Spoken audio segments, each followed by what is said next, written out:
Howdy, my name is Nonat, and this is a tier list video I'm deciding to make kind of at the last minute. I just had the inspiration for it, and it's been a while since my last ranking video. If you haven't seen me and the local disaster tour guide talking about the classes in Pathfinder, go check that one out. It's one of the more popular videos on my channel. Or, if you want to stick around and see my absolute brain vomit on the screen here, that could also be interesting.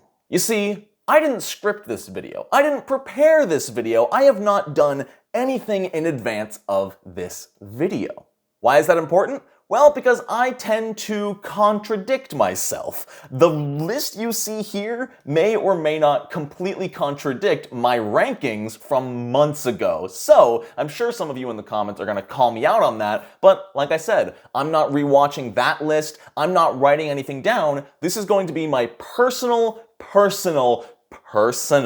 tier list for all 20 released classes for Pathfinder 2nd Edition. But real quick before we jump into it, I just want to give a thanks to our sponsor, Roll for Combat, and their Battle Zoo line of books. If you're looking for new content, whether you're a player or a GM, I highly recommend checking out the link in the description to go check out their Battle Zoo collection. They've got a full bestiary, they've got a full ancestry, and they've got a full campaign. That's the name of the adventures that are in a book. If any of the three of these sound appealing to you, check out the link in the description. You can buy them all separately, physical copies, PDF copies, or save some money and buy them in a bundle. Currently, only the bestiary has been released, but all of them will be coming out soon, and their Kickstarter was completely funded. So at this point, you're buying them, you're getting them. And the PDF versions come with access the moment they're released. So check out the link in the description. Thank you so much to Roll for Combat for supporting the channel. Now let's get into the tier list. We're going to go in alphabetical order here, so we're going to of course start with the Alchemist. Now the Alchemist is a very interesting class that a lot of people dislike. They dislike the accuracy, they dislike their scaling, they dislike everything, basically calling them worse at dealing with variable damage than a spellcaster and worse at dealing flat damage than a martial class. So why would you ever play an Alchemist? Well, if you've seen my channel, you know I love the Alchemist because it's kind of a jack of all trades, master of none. Sure, if you need fire damage, a fireball's gonna do more, but an Alchemist can just pull out a flask of fire. At the same time, if you need someone who can shoot a crossbow, an Alchemist can do that too. An Alchemist can also heal you. An Alchemist can also brew you something to buff up your charisma skills. The Alchemist can do a little bit of everything. Sure, nothing they do is the best option, but they have every single option at their disposal. I love a jack of all trades. I love being able to do a little bit of everything. So that is why the Alchemist is an S tier class. Fight me in the comments, I've heard it all, bring it on. If you've seen our Discord server at all, you know that we've gone in full-on discussion, argument, ranting modes on why we love, why we hate the Alchemist, but this is my personal tier list, and Alchemist is going in S tier. By the way, we have a Discord. Did you know we have a Discord? There's over 1,200 members in the Discord server talking about Pathfinder, talking about nerdy stuff. We've got channels for everything. I'll put the link at the top of the description and in the pinned comment below so you can go join the Nonat1's Discord server. And you might want to. I have some plans for the near future where I'm going to be doing some live streams of video games and really casual stuff, but I'll only be streaming it on Discord, not on YouTube. So it's going to be purely for the community, nothing for growth, nothing for the algorithm, just having fun with you guys. So if that sounds interesting, join the Discord below. You'll be notified exactly when it happens. Moving on to the Barbarian. I should have stated this is not going to be a comprehensive explanation of these classes. This is going to be my brief thoughts because otherwise we literally be here for 3 days. If you want my full deep thoughts, check out my Deep Dive series. There's a whole playlist on most of the classes at this point. There's probably still missing about 6 or 7, but chances are if you're looking for a class for me to go into details about, the Deep Dives are the best place to find it. Now the Barbarian is excellent. They did so much with the Barbarian in 2nd edition, basically turning it almost into a magical class sometimes. You know, the Barbarian can shapeshift into animals partway. They can imbue their attacks with draconic magic. They can attack the incorporeal with the spirit instinct, and giving it that versatility is something I love. The Barbarian is no longer just an I hit it real hard class.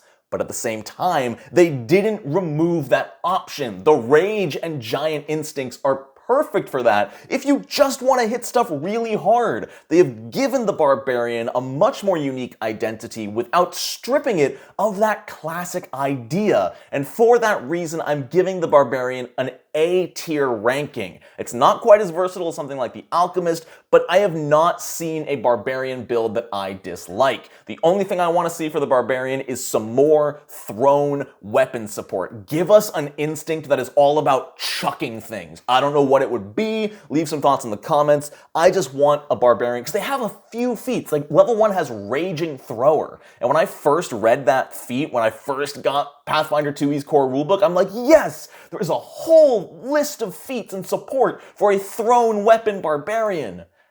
And there's not. Seriously, we need to see some more thrown weapon stuff. The Bard! Oh, the Bard! Ooh, in my original top 10 video, I didn't even put the Bard in the top 10.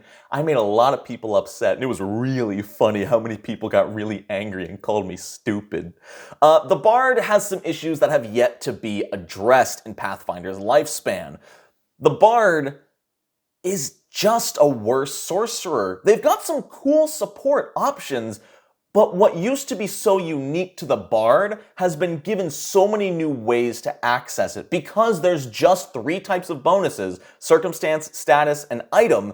Well, yeah, the Bard gives status bonuses, which credit where credit is due. Status bonuses are not as common as circumstance bonuses, but a lot of things give status bonuses now. Once anybody in the team can cast Heroism, Inspire Courage isn't useful anymore, at least on that target. Don't get me wrong, Inspire Courage is spectacular. Being able to give everyone +1 to hit, that's great. And Inspire Competence, Inspire Defense, they're all great cantrips. I don't know, I feel like Pathfinder 2e didn't do anything wrong with the Bard. People tend to think that I hate this class and it's terrible. No, I just don't think they did anything new with the Bard, where almost every class in Pathfinder 2nd Edition has been updated, altered, or otherwise given its own personal identity. The Bard kind of still just feels like a Bard. It has its occult spells, it has its music, and that's about it. It got a couple cool focus spells, but a lot of them just sort of augment existing things like Inspire Courage. I don't know. I have some issues with the Bard. This is going to be incredibly hypocritical. I am putting the Bard in D tier because I do not enjoy the way Bards have been made in Pathfinder 2e. But again, it's not that I don't like them. That's the wrong word choice. I don't think they're a bad class. I think it's possible Bards have just been done right so many times. You know, why fix what isn't broken? The Bard works, so why change it? Why update it? And that's perfectly fine. I just like seeing new, creative, unique stuff. But what makes this so hypocritical is the next character I plan to play in whatever campaign I get to is gonna be a Bard. Whether it's D&D or Pathfinder, I'm super excited for this Bard. He's gonna be an orc Bard who inspires courage by giving people like a sports announcer play-by-play. So he's not gonna have an instrument, he doesn't dance, he doesn't sing, but oh, and the fighter goes in with the greatsword for a critical hit! That's a smashing success! Oh, what an upset for the enemy side! That's it. The entire battle, he doesn't shut up, and that's how he inspires courage. I'm so excited for it. The champion. The champion, the champion, the champion. It is not as bad as I thought it to be when I first played the game. But it's certainly not much better. The champion has a lot going for it, but a lot of what it has going for it is right in the automatic class features that you're gonna get no matter what. This makes a lot of champions feel very similar to each other. If you're playing a sword and board champion, chances are you're gonna look very similar to other sword and board champions. Sure, you've got some feat options that make you better at fighting specific types of enemies. You know, you've got the oaths against dragons or undead or fiends, and that's cool, but I don't like those as a game mechanic. It punishes the player if the campaign doesn't happen to have anything that falls under that champion's jurisdiction, and then people always argue, oh, well, just find out what you're gonna be fighting and then make your champion. Well, I'm like, if I want my champion of Pharasma Pharasma to have an oath against the undead, that's a cool character concept. But if all we're fighting are dragons the whole time, I'd have to completely reinvent my character. You know, if I want him to be a champion of Pharasma, why would I ever give him an oath against dragons? Like, sure, mechanically it's smarter, because you'll get those bonuses, but that's not why I play this game. I play this game to play the characters I want to play. And so a lot of the times if I think of a cool champion concept, I just think, cool, I will play them if I someday happen to come across a campaign that works for them. But what keeps them out of D tier, what is going to be putting the champion in the C tier, is their archetype potential. Because of the champion's inherent abilities, their weapon proficiency, and especially their armor proficiency going up to legendary, you can get very creative by slapping some archetypes onto a champion. You want a champion Beastmaster? Congratulations, you now have a ranger who has legendary proficiency in heavy armor and a bear. I do like the champion, they're just not my favorite. Clerics. Clerics are going right in B tier. That was not planned that we'd have one in like all 5 tiers, but clerics are fine. I don't hate them, I don't love them. I think they're well designed, and if we get more subclass options, that would bump the cleric up to A tier. The problem I have with them right now is they're just very samey. You're either a war priest or a cloistered cleric. That is it. Sure, where you go from there can change a lot, especially depending on deity and specifically alignment, because harming clerics are very different from healing clerics, and there's a lot of stuff between them, but I still think they need more to differentiate themselves. You can still make those very aggressive clerics that break the norm, you don't need to be a heal bot, but there's still very few paths that a cleric can take in this system, and I think they deserve more. The reason it's a B tier and not a C tier, honestly, with their limited choice, is just because of how well designed they are. Especially, so much of this is because of the way they handled the heal spell, with the 1, 2, 3 action versions all on the heal spell, and clerics getting a bunch of bonus spell slots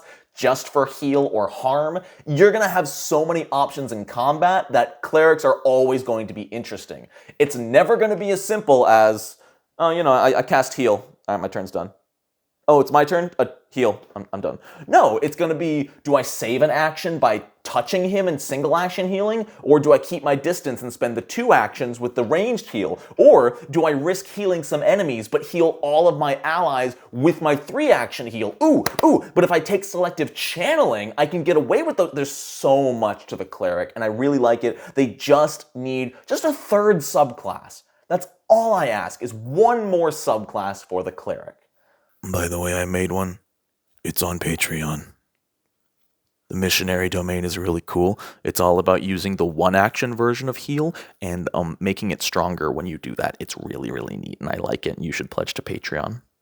If you pledge for $10, you get access to that and all of my other homebrew. Yay! Druids! A tier. Druids are awesome in 2e. They're not like super powerful. I think I like barbarians more, but they're just so fun. They've got so many subclasses. Can you tell I like subclasses? They've got what? Animal, wild, plant, storm, fire, water. Is that it? 6? I think it's 6 subclasses. Maybe I'm missing some. Did they get any in the APG? I don't remember. They're so cool. Stone, they got stone as well. I love druids. There's so many ways to play them. You can play an urban druid. You can play a druid of any environment, and there's always a way to make it work. You can combine orders with Order Explorer to have, you could have a fire water druid and just be super cool, and I just love it. There's so many ways to play it. They're really fun to explore. I'm playing one right now, and even though I haven't gotten to really use any of my abilities, there's just always something cool about the flavor of a druid, and I think 2e has done them a lot of favors. And they haven't removed anything you can do with a druid. I think that's why they're an A rank, A tier. You can be a melee druid, you're good. You can be a backline support, you're good. You can be a mid-range offensive spellcaster, you're good. You can be an upfront shape-shifting druid, you're good. You can do whatever you want with a druid. You could have a party of 6 druids, and they would all be entirely different. They could all fill completely different roles, and it would be awesome.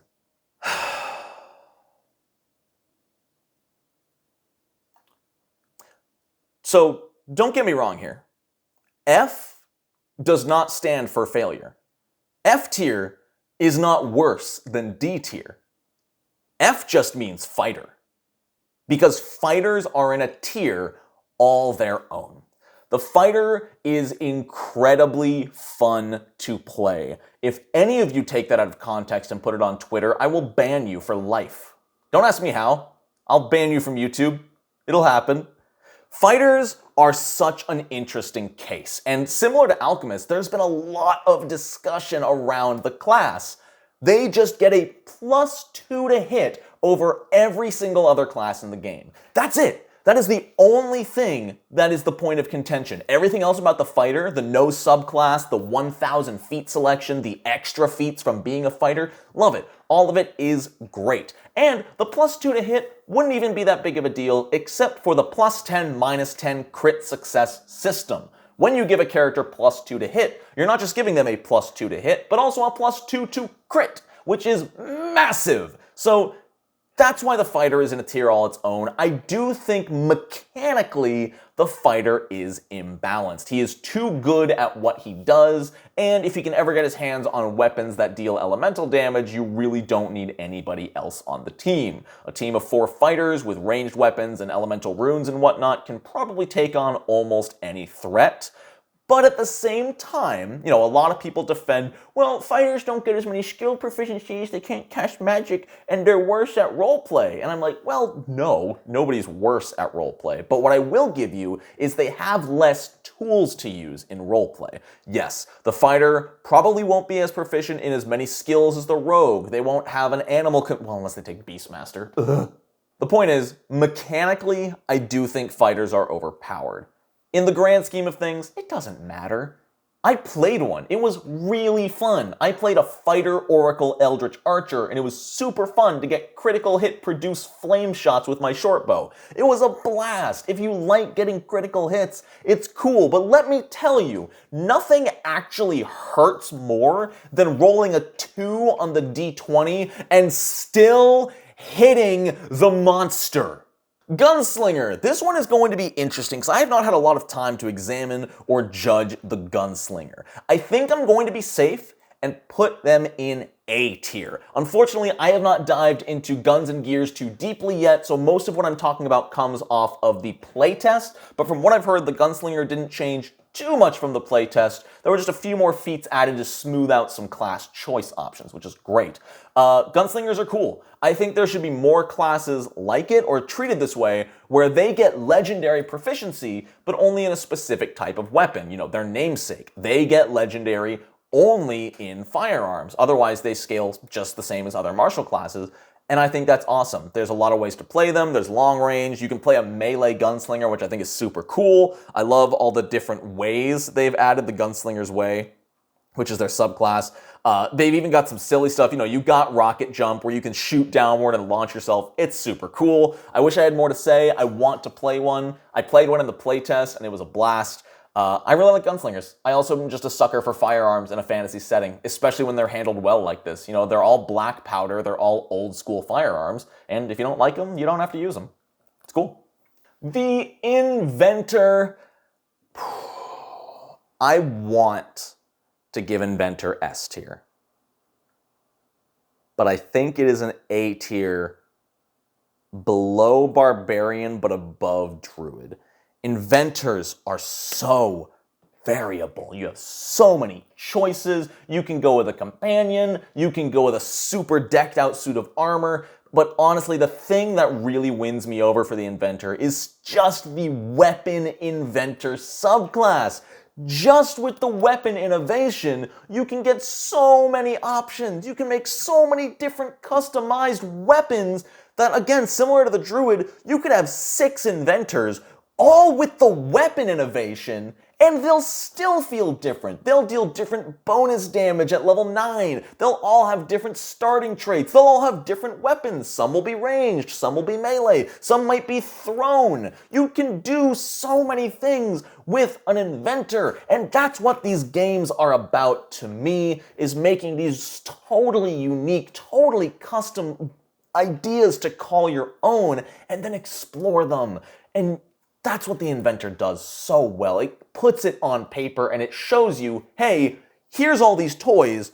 pick and choose the ones you want, mash them together, see what happens. Oh, you want to take all the feats and all the weapon innovations that extend, double, and triple the range increment? Cool, go for it. Shoot from 5,000 feet away. Have fun.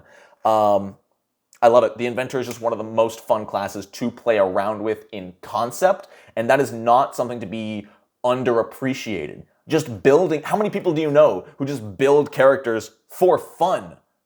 Because it's fun. The Inventor is just great, just from that alone. Oh, hello, my old enemy, the Inventor. The Inventor is not a bad class. I do not dislike the Inventor. I don't even hold the same animosity as I once did for feats like That's Odd. However, I also have zero drive to ever build or play an Inventor. They are just not interesting enough to me. I feel like there's nothing in me that I could get out of an Investigator that I couldn't get out of another class. Oh, the medical one? Why don't I just play a Chirurgeon Alchemist? Oh, the one that's super into like stealthy things? Why don't I just play a rogue? Sure, their devise a stratagem is cool, and I will give that merit where merit is due. Being able to spend an action to see what you would roll on your attack roll, and then choosing not to use it, that's awesome. It's a really unique twist on the sneak attack with their bonus precision damage. I like it. It's still its own entity. However, it is not one I ever plan to play. The big question I have right now is, where do I put them? Mechanically, in the grand scheme of the system, I think they're a B tier. However, this is still my personal list, so he is either right at the bottom of C tier or the tip top of D tier. He's right on that line. I'm just gonna close my eyes and just kind of like line it up how I see fit. D tier. I'm sorry. Honestly, you heard what I said. He's top of D, bottom of C. If there was a C.5 tier, I would have put him there, but there's not, so that's where he's gonna lie. Magus! You know, I was really quick, almost without thinking. I dragged Magus up here to S tier, but I paused. And I'm sitting here thinking, man, Magus is so cool. S tier because Spell Strike is cool. And? Plot twist, there is no and. S tier. Monks! Ooh, monks. This is one of my favorite iterations of monks in the history of tabletop RPGs. They are a big complaint a lot of people have is, oh, you know, monks don't belong in a fantasy setting. I think Paizo has done an incredible job in putting the monk together in such a way that it feels like a fantasy, amazing, you know, I could see this kind of monk in something like Lord of the Rings. You know, one of those classic high fantasy adventures. I think a monk could fit in there from Pathfinder 2E. The stances are really cool, and you can flavor it so well. The stances! I'm gonna talk about the stances here! Sure, the monk doesn't have a subclass, but the stance you pick is basically your subclass. You know, you can go all in on a stance, or if you want to be fancy, you can pick and choose a couple of different stances and use whichever one is the most applicable at the time. Or you can just say, screw stances, I want to use key magic and take a bunch of feats like Key Rush. There's so many options with the monk, and they're all so diverse and different, and they feel too different. Now the big question is, do I like it more or less than the Barbarian? And the answer is more. I like Flurry of Bows. Now we come to a really tough one. The Oracle, as it stands, is a C tier caster to me. And that makes me upset too. I love the Oracle, and we were actually talking about it a little bit today in the Premiere livestream chat. The Oracle, to me, should have been a bounded spellcaster, similar to the Magus and the Summoner. You know, very few spell slots per day, but their class features more than make up for it. Right now, the Oracle Mysteries and Curses, they're so cool! Flavor alone is what's keeping the Oracle out of D tier for me. The problem is that the Oracle right now doesn't feel worth the effort. I'm not just talking the effort of casting focus spells, expanding your curse, suffering from it. No. I'm talking about the effort of learning the class. The Oracle is still the most complicated class in Pathfinder 2e. Yes, more complicated than the Summoner, more complicated than the Inventor. The Oracle, there's just so much to it. You have to learn an entire new system of advancing and regressing curse, how it works, what your individual curse grants you, what penalties, and you have to keep that all in mind. And the benefits you gain from all this just aren't worth the brain power and the in-game effort. You know, the Battle Oracle sounds super cool, but at the height of their curse, when you're in your full cursed mystery power, you're on par with other martial classes, and a fighter's still better than you. If they got up to as heavy-hitting as a fighter, I think that'd be cool. Give them bounded spell casting, reduce their total spell slots and max spell slots per day, but just make their curses more impactful. Right now, they're just like, okay, cool. Like, let me look up a random one. Let me look up, like, what does the Battle Oracle's Moderate Curse do? If you're suffering from the Moderate Curse, which means you've cast 2 focus spells, so it's already probably the 3rd round of combat, you effectively get a +1 to armor class, because it affects your minor curse. You go down, you get a +1 to armor class, but you're still suffering from a total of -1, and you get a +2 to damage rolls. That doesn't affect your spells. That doesn't help make you more accurate. That's it. This is a problem. Because you're thinking you've cast 2 focus spells just to get yourself... I actually pulled my camera. I'm so invigorated. You've put in all this work for +2 to damage. You're suffering from low AC. You've spent probably your only 2 focus points to get to this point, and you've got a +2 bonus to hit. And I think oracles are only trained in simple weapons. Sorry, not even a +2 to hit, +2 to damage. It's so not worth it. You also gain fast healing equal to half your level. That's cool. So if you're level 4, you start healing for 2 hit points around. That's not bad. Oracles just need more going for them. And as they are now, I just have no interest in playing one. If you watched yesterday's video, you know the Ranger is an S-tier class. They're really, really close to the Alchemist, but they're not quite there.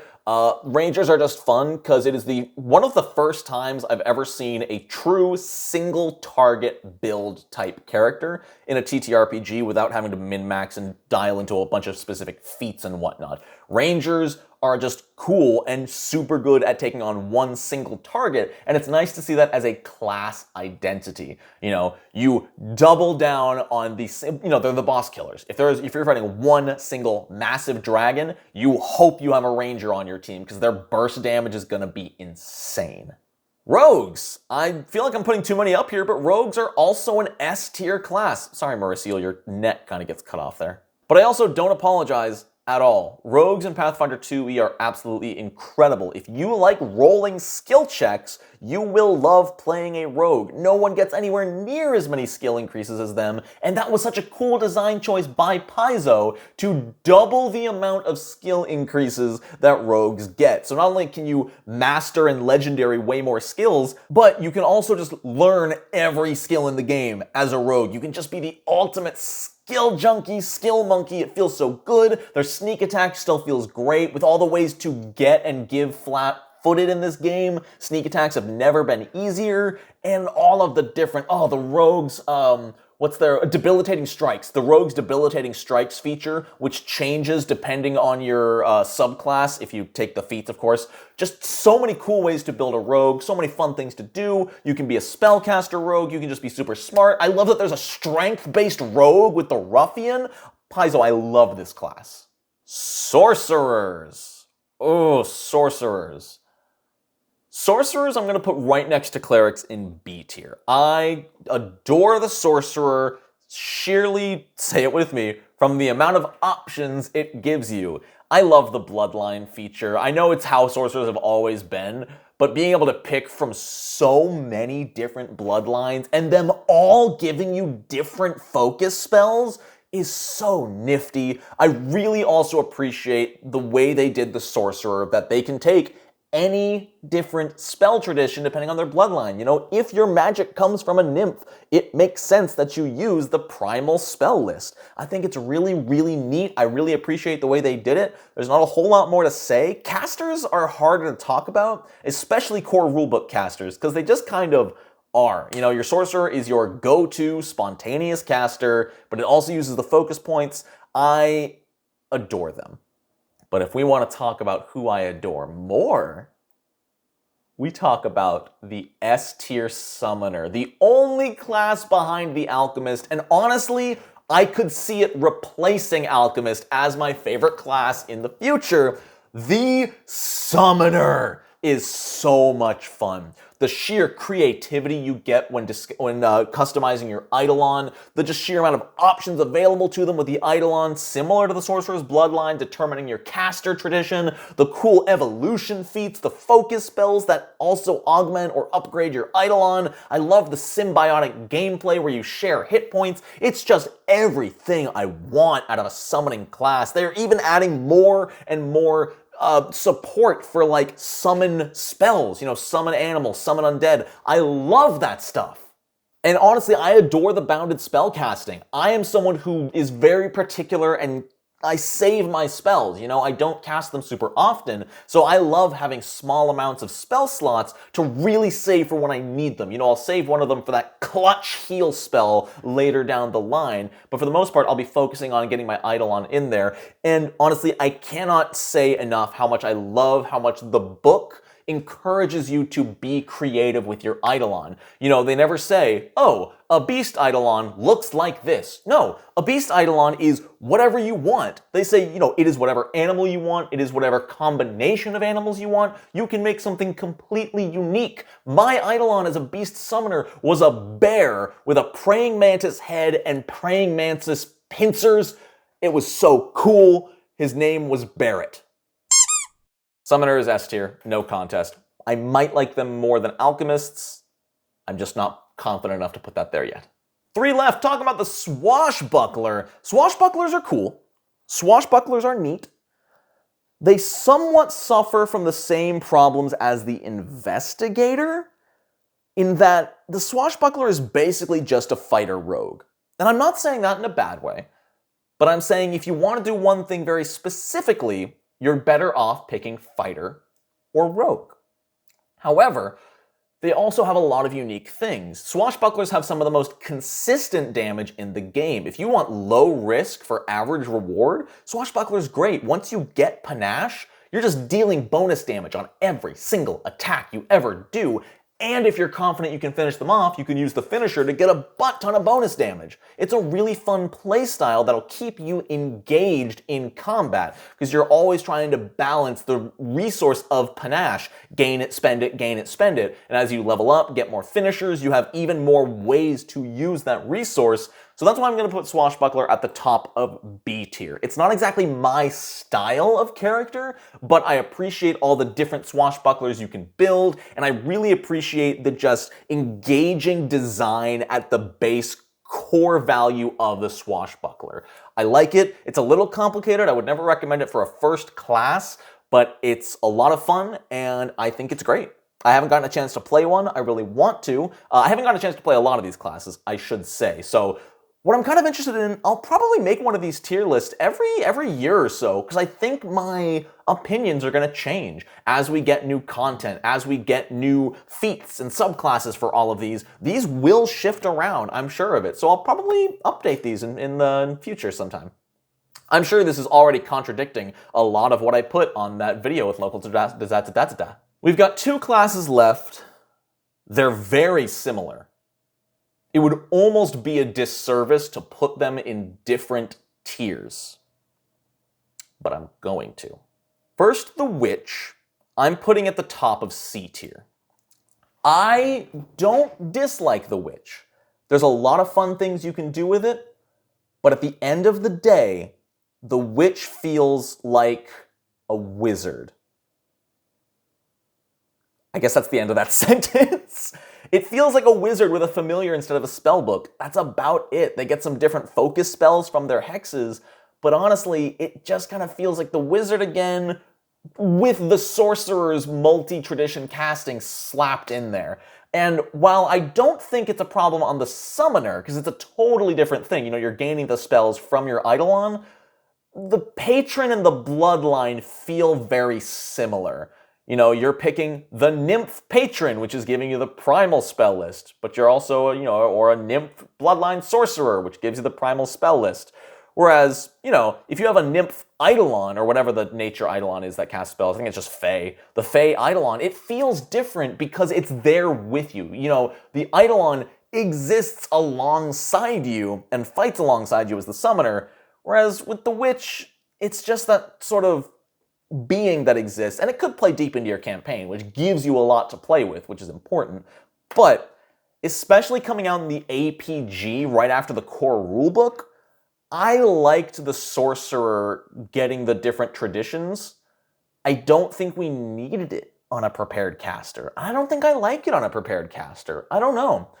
It's hard to talk about, but I think my biggest issue is just how similar it is to the Wizard. Sure, the Wizard just gets more focus on specific schools of magic, whereas the Witch is a little more focused on, I guess, just generalized magic. I'm not quite sure how to word it, but I'm not putting the Wizard that high above it. I am going to put the Wizard in B tier, slightly above the Sorcerer. That's just personal bias. They're very similar classes. I just prefer prepared casting over spontaneous. I'm weird, I know. But the reason the Witch is one tier lower than the Wizard is because it just feels redundant. I don't think the Witch needed to be its own class. I think it could have been a subclass of Wizard, or even a class archetype would have been cool. A class archetype that just replaces your spellbook with a familiar and grants you a patron instead of a school of magic. I think that would have been fine to do. I kind of just feels like they needed a fourth class for the APG, and I don't know. Because Witch and Wizard are basically synonyms, They're pretty much the same thing in olden context, so I don't know. Maybe I'm weird. Maybe I'm wrong. You'll yell at me in the comments. But that is our tier list, which is almost perfectly like pyramid. Like if I had put the Fighter in S tier, it would have been perfect 6, 5, 4, 3, 2. But Fighters go in F because Fighter. But let me know what you think. Do you agree? Do you disagree with any of these choices? I want to know. I'm sure I'm going to get some hate on this. I'm sure there's going to be some diehard Champion, Bard, Investigator fans that are going to ream me out in the comments, and that's fine. I'm a big boy. I can take it. Just be polite to each other, I don't care if you're mean to me, whatever, I'm used to it. Just be polite to each other, There's no use ripping into each other in the comments. Who are you improving? Who are you impressing? I'm also going to be leaving a link in the description to this template on Tier Maker. If you would like to make it, you can just click the link in the description. It'll take you right to it, the same thing I did. I would love if you shared it on Twitter. Tag me on Twitter. I'd love to see your tier lists. Show me what you've got. Show me your ideal tier list, where you would put each class.